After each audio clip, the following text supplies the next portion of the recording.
In this video, we're specifically going to go over the different settings that are offered inside of the global rules engine as part of Ledgersync. So, to kind of get us started here, what we've done, we just went up to the rules engine and we're looking at our primary screen here. Under the settings, the way this is set up currently, if you click on settings, you'll see initial setup.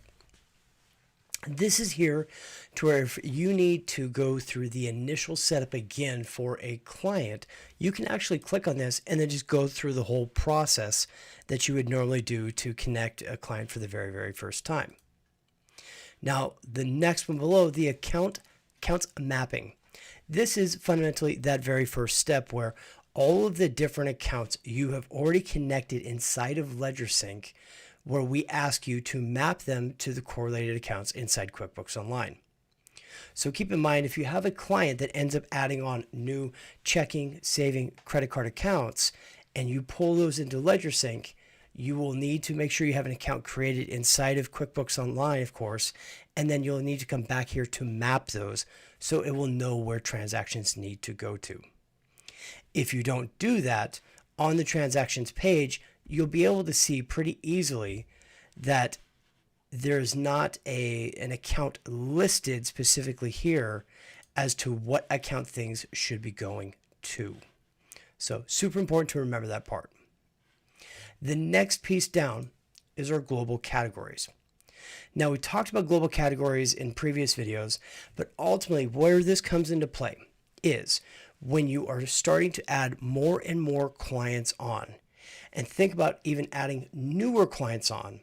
When you create global categories, think of it as a global mapping. It's kind of like an alias mapping between different accounts that you would need to go to in case there's variations of your chart of accounts.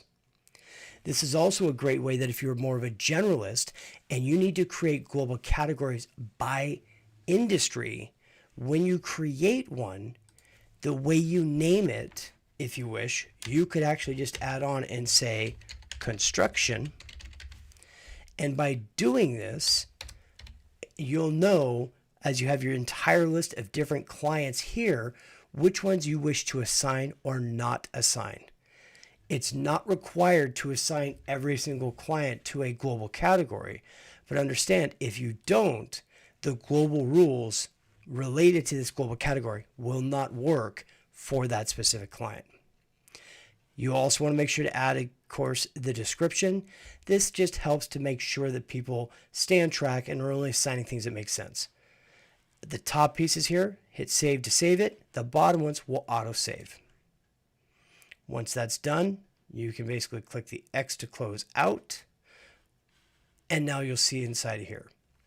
This is showing you there are three, as you saw, I just disconnected one. There are 3 clients that have been connected and 1 that has not. The global vendors.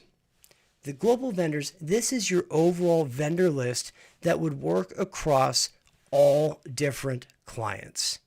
You can add different global vendors, and this is very different than the vendor list, which is right below, for the specific QuickBooks Online company file. So your vendors here are straight from the company file. This is the higher level right above it where it can work across all of them. The audit log will show you anytime we're interacting with QuickBooks Online, if we're creating something or exporting, it's going to show you what's happening, the name, the transaction date, the amount. You can click on any of these that you wish to go straight to the transaction in QuickBooks Online. And we also have this extra filtering.